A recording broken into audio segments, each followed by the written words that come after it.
le voisan pathian thutak rong ora nei tu ding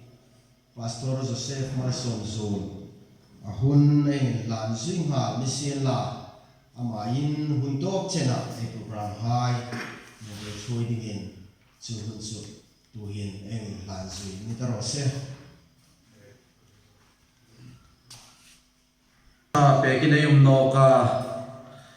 yang hun tra mi pe tu ei pathian ku ma masan ei lom thu ei ang ril sil la voizan Easter Sunday zan ani ti chu ei hit singa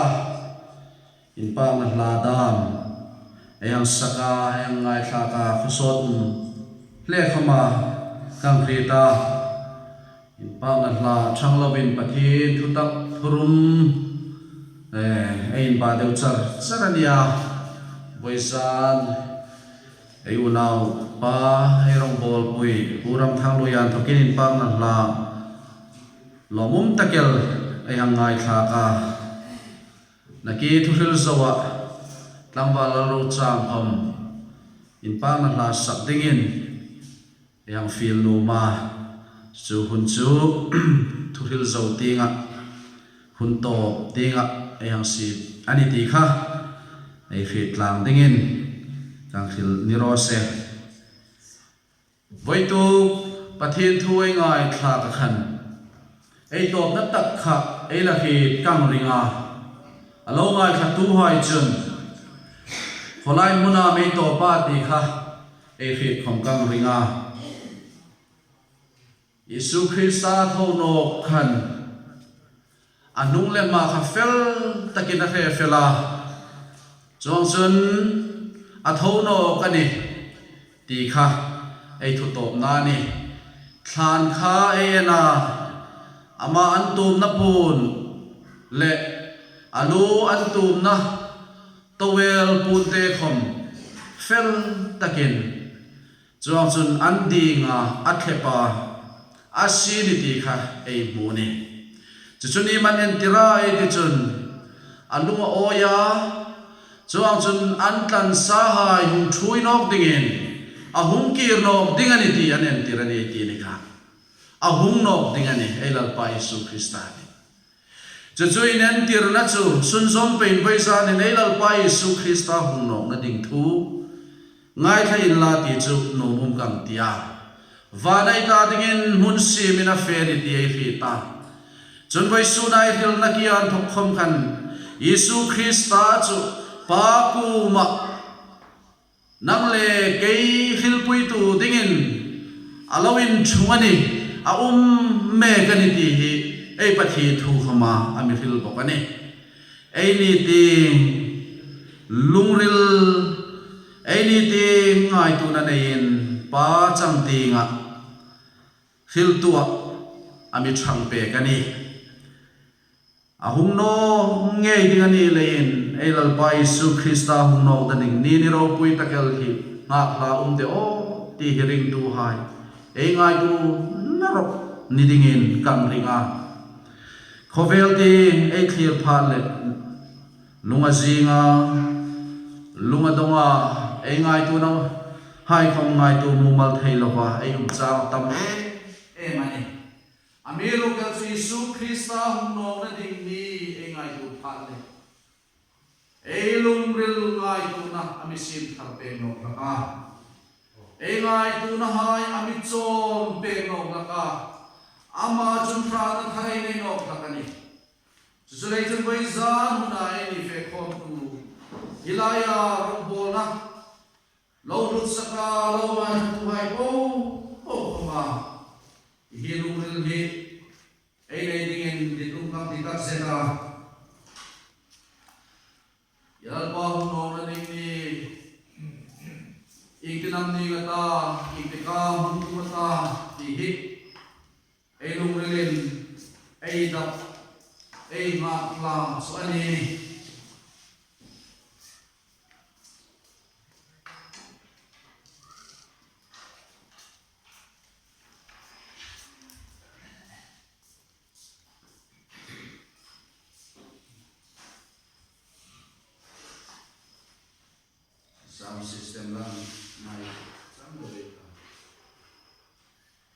Pathin ting dim timin ngai kha mai ti he somin ka thon khat na bungli cha som pathum man som re chen timin ngai kha mai ti he somin ka thon khat na bungli cha som pathum man in nisila komuna hai midang pe se na him nei no hai anga illung mai no na dingin a in hai chan chin in ri no kanom no isuatia a thono ta ti eiring si chun isua in ta hai chu pathirin ama rulin phung thui sa nge di ihel pa thuin kuma kan filani ei pa humno humpha chena damalo singai hin a in dai chu lekhel no to peti i he lalpa ngai chu khe pri le van de ko chu nung ta ro le pathin to tro tri le vanai to in ahung chun ding anisia John Krista kita hai su thoma sa anti John wa sun nei ni dama lo zingai hi boru ka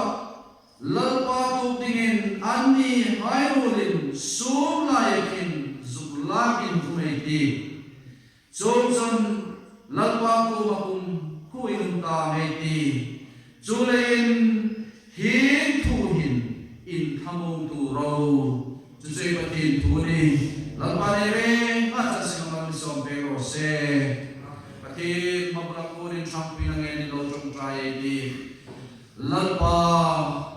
mangai nele zamai nasi ilungin sina kan sangin kan dong no kela wesa nai kami lalpa kobel tuberan tukang kitsun base na rim hindi pay kalau Hovel sa nami sa isak me kanya amiro dan senang mare kuhai kan nila hitan kamuha kan lumin zigzang naksila kondang mahino kan lumoy kakani kan kamu kakani tilal pa kan fili ni kumalong tukan mo filani waisan mo nilal pa hiro po na fetangin kan kumatumihil ng tabi ni kangen siya isan sin chakpo hilal pa tilpo tingang man busay pe ni kangen siya ni Gayul tu bangsa mungkal suka nelal pa. Ikros na ihlip no nelal pa ng mamin ni Kailangan mo mani. Itil tote ka nang imusok ng pwede kang enseni. Ituro uy, tagal ka ng klima. Fil na kuha ng mamin siyang pwede kang ense. Ropoy na letsoy mo na itali kong pusila. Zohay su amin kanto. Kanalbay su Krista amin kanto. Amen. Elal pa Yesu Krista humo nating tuli. Kila tamazi ko matam mani. Sun ko ran kom ngai dan le fit dan mai ko insen no nya. Ko ran ram prai loi da me nya. Waisanin hi ko ran fe nga pati tuai ngai kha ki atu bi ka manya kha bi ka malitia em til kumani no Yesu Kristus kahumno tingani atilaya voisan na ipatin building yang pilatan ti ngaya Tuhan ma imilo ngai kapeng na nisila ti nung katya asanso eisu tiltanan kalau inang note alo indang inalo ahil tum.com Johnson ehil tum ang alo ni no na mai kumati Ibo kung nisila patin tuhay muna na ngayon bilangal dengan itihi. Boy sana ngayon tuhay ay lumilaw na nisila tinumungkang kya. Elal pa Yesu Krista dun. Kahunok dengan ni. Itali musim infekata. Itali nga musim ang kafekang busay sa upasun. Nang nihay chuwi dengan kalahok dengan itihin. Ama janjin catwa amiril bekani. Jujur ko ay kumajud janjin sa joy pen fel king ding jujur janjin an ke kuya Yesus ka ko ran hai ko ma ti ko pola chuan ta ye ro phina ni iswa india iswa chia adhono ta ti in ring chun iswa in ta hai chu patini namaru in chui sa adi adini amaru la chui sa on di hai chu iswa chia adhono ring tu hai chu isu na hum chui dinani adina ni voisanya sige emin ka grita Jazong na ding niya suling pinamatia ay nilalpa hong pachana na malo unsing hai ale ano yung tahay kong niya sila kay kong inumanta lalpa kay kriyang dun pachan vante ko hayin totoro ri at sumlong taka rori yung insua lalpa totoro ri ang hindi pachan so ang sunayin tahay sunay pelobin so ang sunayin tahay sunay kong inumanta Jomang boksan ma besya ma tuhay pangso chui kami na nundingani Krista kita hai chu au masangan ta atini ini paisan muna damalo umai ini kong chui le umbe dingan miru ka chu Krista in ta hai sai le pel no dingai Josai patin tumi dilani lein paisan ma nalle ke ta dinga cross le ra huntura Renung din ren tura sandang na mumbu sa ipekpa Rakam din misa takasala Alifong niya paunong Isu Krista Anaw hayaman kansahay Hung chuinog dingin Kutim amipekani Jajun kutim subay sado nagin Ingil tinamon ni ngatapi Engay kudingin ditunggang diya Jun mga jun ay nidamaroon simay ko kalal patugin andi may ko rin sulay zulakin maiti jun al patu kung kuyong tamay kung kuyong na din sa Yesu Krista hupakan kaniligan tuta tiya zalme khay polaman dati hisona kameme andi komento Yesu Krista na kinuwangin Mihaw sa palaya sa rasansin ka ehil na ta ehil singa. Pagkatwa na mapa ang sumat sola, pagkatsutek na muna kape. Susudirect ng gawin mo man. At kanin solo na umati, tihay kong sa til kumelo umite. Amiro ka sa ipatid Yesu Krista ngay. Sonson lasat so pa ang sumahatang taa. Sonson mihaw sa parokal Adil ko hai lain, ano na patin ngay sa kawahong mang ani lain, kem na muna, kakin o maliti, ay juman isijun. Paang sungat so ang hatamin, alaw mantan o maliti, ay rindan isinati, hinumong katya. Diyan kaya sumaysanin, Isu Krista, ang mga nating niniropoy, Tengvante ko sununta krone patito trori ako mo mo diti kangai kunai nasiklin inya amari rita ko kais amin khakalovin ama bundi chula ka ini dingani mit khakati yo second cut koman no second cut ne ka in rang le jongsun thole khatin ayun na mun muna toksun Yesu Krista Rompui na lehong ato toroni tapat sun Jatsun niya sun na mga kundi na sun hip kang inayong dingani Rapsare di sun hip kang hip tuntinani Magnetay nga tilayong hip angin Isu Krista kumat sun hip kang inayong dingani Jatsun si Pekals Muntin ramtina amaring tuhay Atensu nawa sinko tunda Atensu ina sinko mekta Atensu zala yamani illa yamani kamanin kay Ahunay fit no Holay muna mani suyong dingingati Atensu bigina Isu Krista Ropo ina pea soy mo ina pea Ano le patin nila Isu Krista jancin trapong lai Mega rapsa rung tukam sa tilun tayo bok dingay Kamay po asulay po Kuwa kay nga lagat kay mana na kung di nga kay digbebe Isu Krista chan chin cha ka hin lai ta kan hin Yesu Krista himan dir ko sun ta ko le aba ma sun ma to kin hum to del ta si ta ti da mi ka lu lo ano na bigi nei kai lai me da en chuma pa the thu cho mai ko nei mang lai me ni sui ta sin na ti da mi ka lu lo ano le trong sa ya pa the mang lai ko na ein kilamani ano le Yesunga na le te hai o in su ti lai da pa the thu ei vil lai ta kal da mi sin na ti da ka lu ngai ko na hi no mani khorai muna ni ta khorai min ni me khorai ta kam ni ta ti voi sana hi rombol ve ta ngai ta tu hai ko mai ngai ko na ni dinung ta ti Yesu Krista cho hung ding na thu na mi ni khen bi le ba ti ko so hung ta ro le la hung tu ni na cho hung tu ni chu khorai muna me ta e me khorai ta kam ni ta e kila me ngai tu lai ta kam e kila me ngai tu ni ta chu chu hun ding chu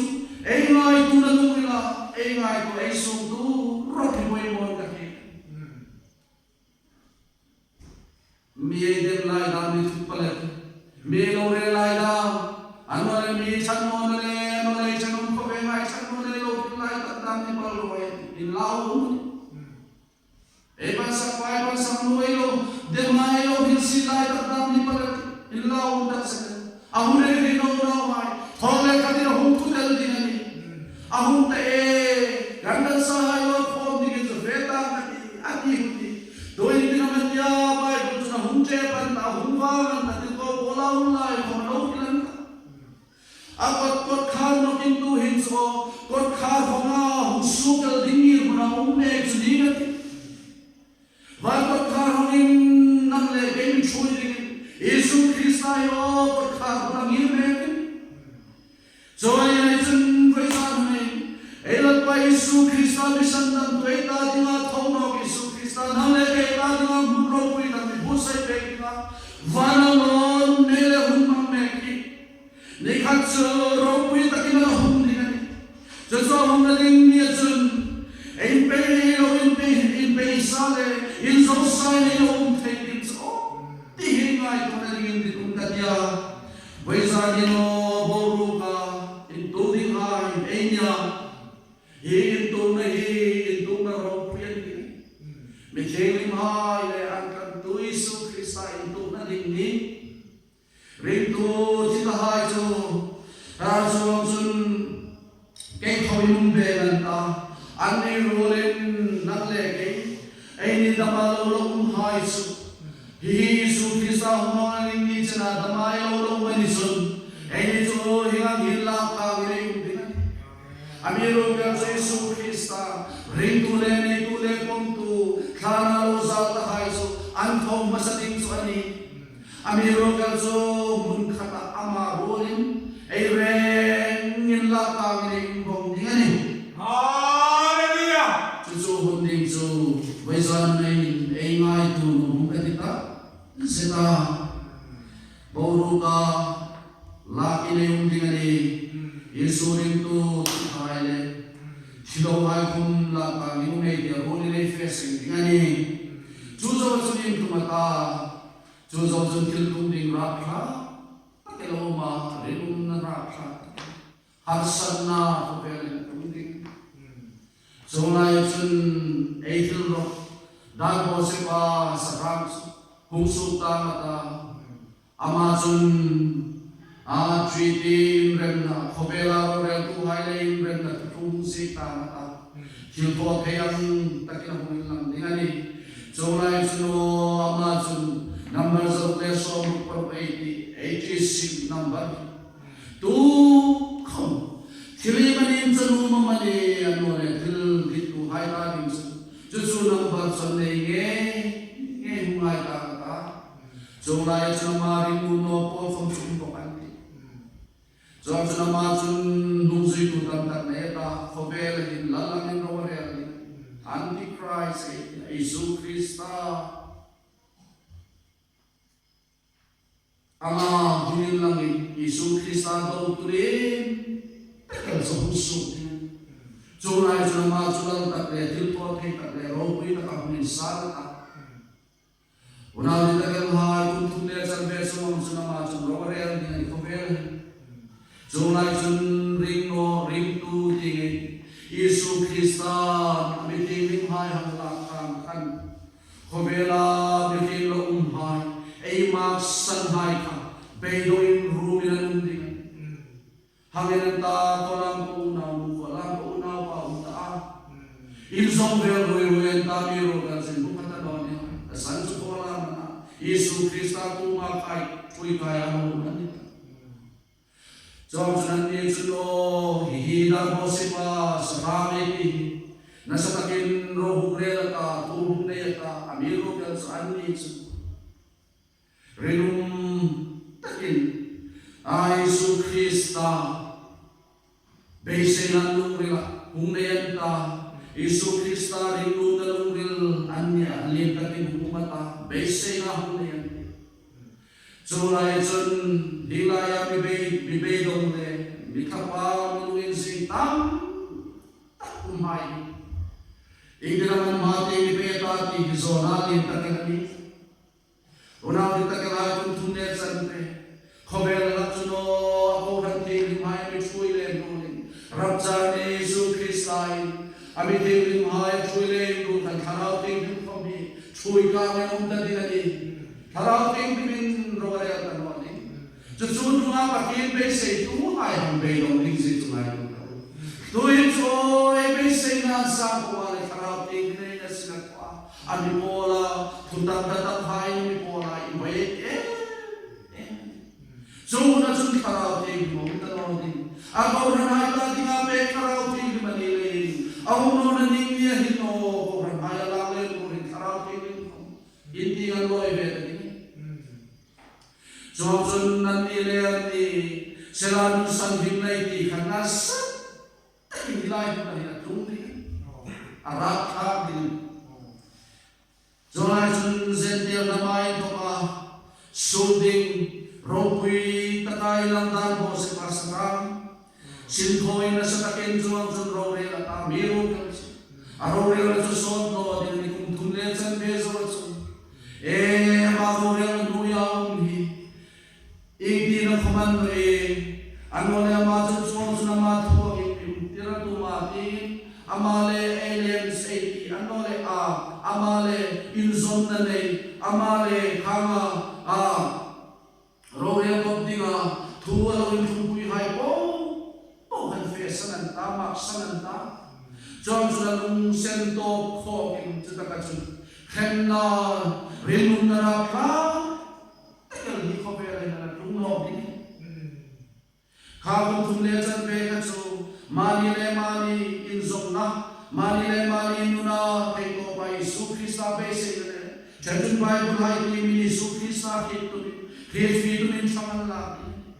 Julai jun ting pangalan mo si Pai nasakakin sinung pabela renung na nasakal di pabela na tungdingan tubong subong musari na kanena hindi naman dia doktorot pasari insik na pasari suwang jun rang kasabel bu pasari hihai po hem na rakha katakan ani din jubilation renung na rakha katakan hi po renun na iatrong dengan ipapel. So na no hitata. Yesu Krista be say na itu tam takal umay.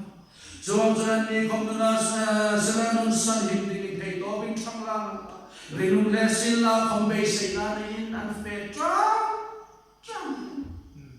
Kay tobing changlang. So na yun as the mami filtule Angole zone ala hindui humsu beno kanta so ang nuili sangi borbel Yesu Krista chan chin chakil din ala humsu dok din so ay jun kay to pen hilanta so ay ngai khanom le ngai tu hai kam chutam ta kumbawan ni una ni tagal ilaya kan dunum takas renun naraka mga inakapsun romarel katwa. Haraw ting din lakso, chuy mga bây giờ này cũng phải đó thầy to sang đến hai chân đi nang lệ cái chơi vàng này khara thì mình này nhớ thua đi là Isu Christ này in zom này in thầy này cho nên cho nó in zom này in này cái nó anh đi anh tu này zir đây cái này kia thôi số cái nó đi tu na anh mà ba này vậy ra nên này tham phiền nó nang lệ cái công yêu rắc cha nia thôi ba rắc cha nia mà san qua mấy đi chứ hi ai mà ba về đi đi hi ai thì đúng đấy và đến tuần chi ta cái nào lâu vậy hi rin na hi na sẽ em đi na nia cho lại cho bây giờ này tu hai ta đi mà rin na đi thôi đi bây giờ này nó tu hai ta đi mà rin na tu rin anh ta cái tiếng rin na bông đi này chút này chút tribulation rin na ra tin có biết đâu mà đi cùng sai số anh không đi ngay có vẻ năng lệ cái người già này muốn sai nó Isu Christa asan nan he he chingo ni chunu na di takel e ma ba ke basalo mo de o te ngai ko na ni di ber bu pasari injina pasari ma te tu bu so ziga mi de pek raksa ber bu pasari to ro pasari ye ngai ko hi chil tilam ni ta ti chu bai san tin bom se no menya amiru la che hi la ye nu na ra kha ko na cho ni tu sei pa tin tu na me zura ye ne bus saya ei zo fela ko pai mo de tu zura ye na feeling na isu tran kat or bai anta dingi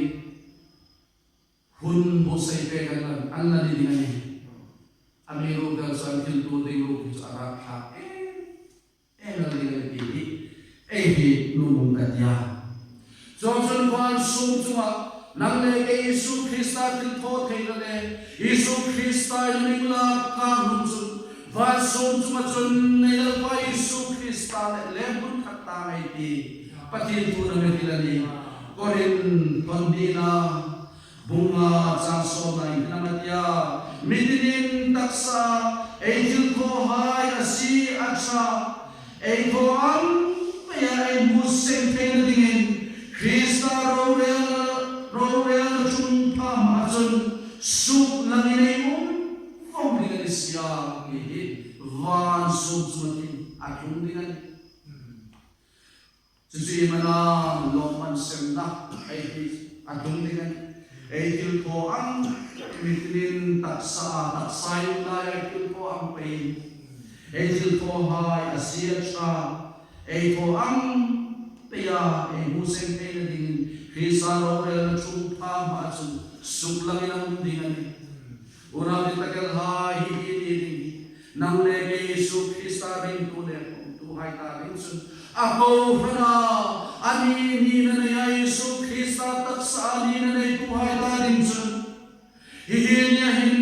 la chung pa ma Yesu Krista roel na ma chu nirveta etil foam pealoman mudingin iginin nang leke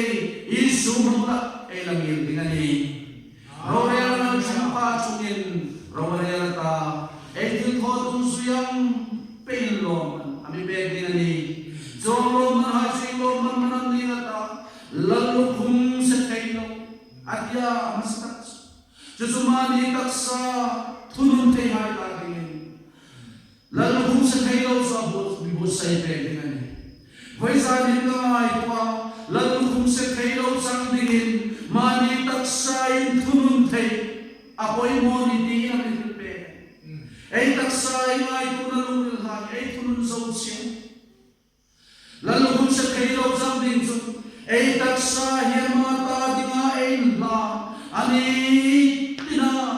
ei tunun zawa khara phing limin ami chen chunun poi mo ta sakran tunun zawlo nun nei tam takai ma zoelo ni chun nuna de takalai varma chu lu pe bo kai ta amiro ga chunal kum se pe lo ru ai chẳng phá mà lần cũng sẽ thấy lâu mà đi tất sao cũng thấy hai ta cái bố say luôn mà ta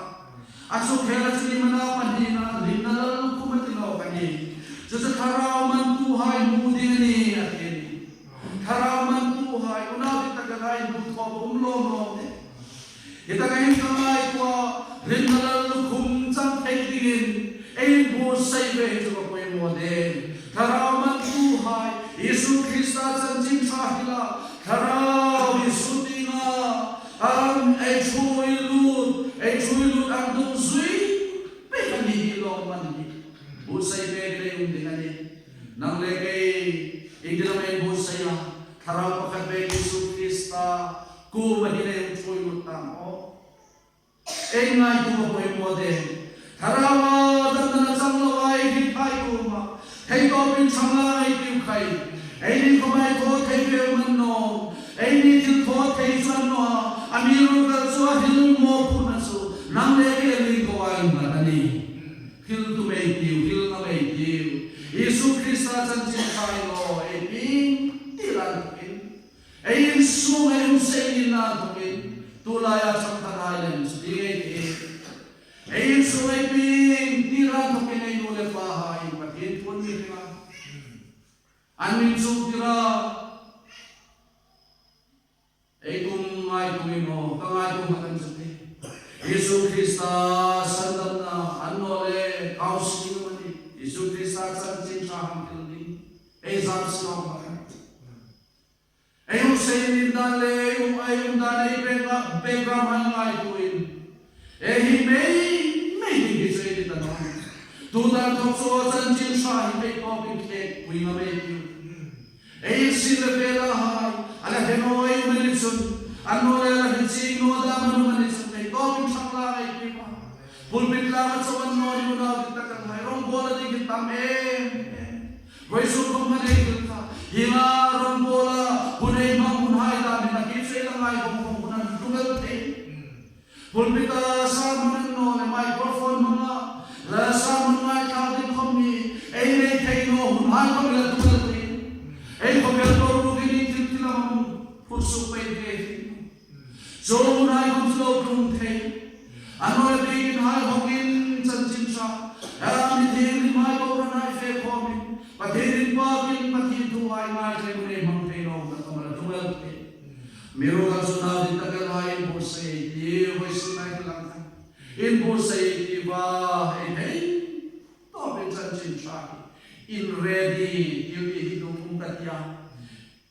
in bố say ron puan ay law ron puan pesong din kume hong tin din so ay chen Yesu Kristus chan chin cha at raman buhay lain sang pela Zekali apa tunda jodhi nalalukum Tuhan tadi lamdi ngata ne Tuhan hubungan ne lan ne Tuhan hubungan apa salong unawa boy sudu na hin iluni ne kata nun ne kain ne nun kai ka nun kai ne kai lo kai lo kai ili mani terna si te ei suam numa jo terna so so lo ai tu local chance so thing nei tu khom sei man miru wal suna din ta kan hai bai saran tok ai rinun nahin de ni kan nahin de ni tin ka de ni aro sa insul pasal de bo na na ai ngai tu dinga ka ti pe ka so ni sa ta ki insul khom ni ro pe ba ka ni nu pakar khom ro re la na me pakar khom nu kar khom na me nu kar khom Aromel dari time me mai no karo elo tusuk no elo tusuk no johnson nei chuhin lena aung san ni tam unaw ha kriminal khundang le ka dima elo pai su krista le bo sai pe ei sam ve ye thai le din sun ni bina ne nun de moi mo ni hi ei hi tar no mu ga ta se Fernalalukum adiloka Fernalalukum cutu thai ta di ngam di ngata Yesu Kristus Krista huno mak tu hai la ni abaro pilo no Yesu Krista mak tu hai la nei sang dia mo isa Yesu Krista huno ni tu equalizing Yesu Krista huno ni ni mak tu hai la nei sang mo ka sang be sia mo Krista huno ni ni cái hôm đó con cũng về chi tiền số thì hai lần này em ai tu là những cái cũng là đi về phiền là lúc hôm Giêsu Christ à hôm nó cho nên chúng ta cũng tu hai ta đến tu xây hiện là lúc hôm hai tu ta cho nên em hiểu không thì áo bìa phiền là lúc hôm Christ nó na bây giờ tu hai là chẳng về đi tu khai bây giờ này tu đi ngay tu bây giờ này lo ba im na cái này chúng đi không đi xem lo ba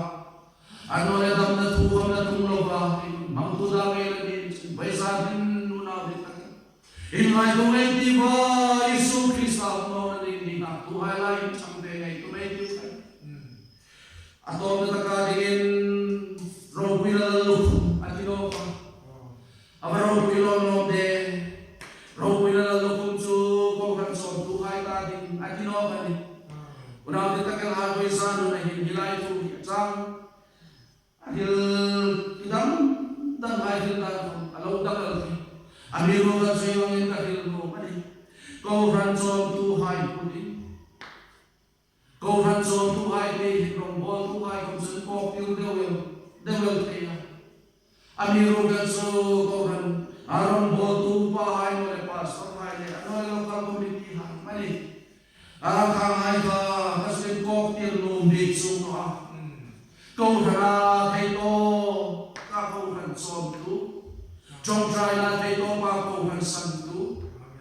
ano le thai to pa ko han living le sao din vema lu le ni ta sta ko han bangai nei tu hai ta din Rong pui na lan khum he la pai su Krista ni bo sai pe. Hallelujah. Som tu hai la in chang pe ni tu di.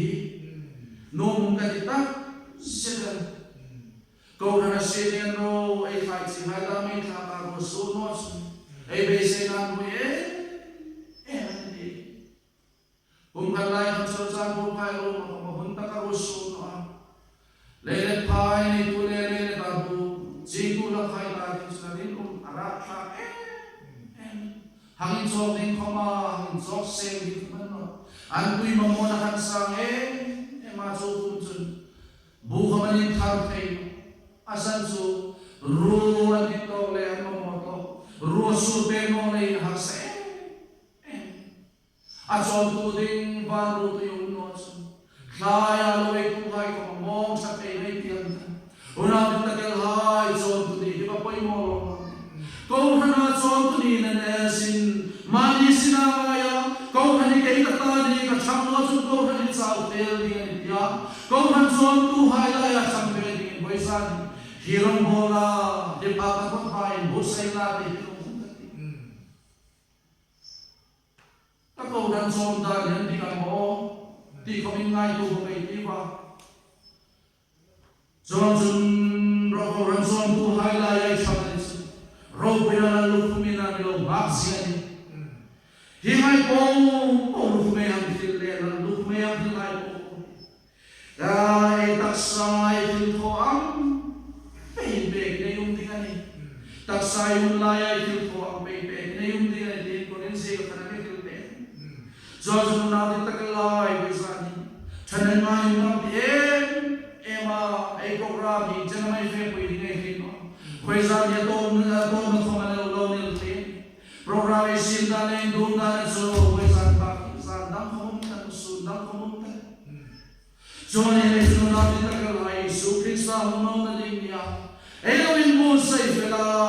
rizo ta ka ma ni le ma ni in rizo ta ka su no na ni khi tu hai la chang ve la ti no me ta Johnson ni manao tung no ne de berate no me ne na boi che tung no de abaro puyom de o boi che lai bo wa boi che ro pui tak sa ko kan ba Isu Krista ko ran hai anei ni ai ko ran hai mo hai in lang ai ta ama sai mo pa din ya ama san ko ran hai ya nei ding hai su nei ti mo nei ti in nei ti imanen tira ai chu ela pa Isu Krista ro pina po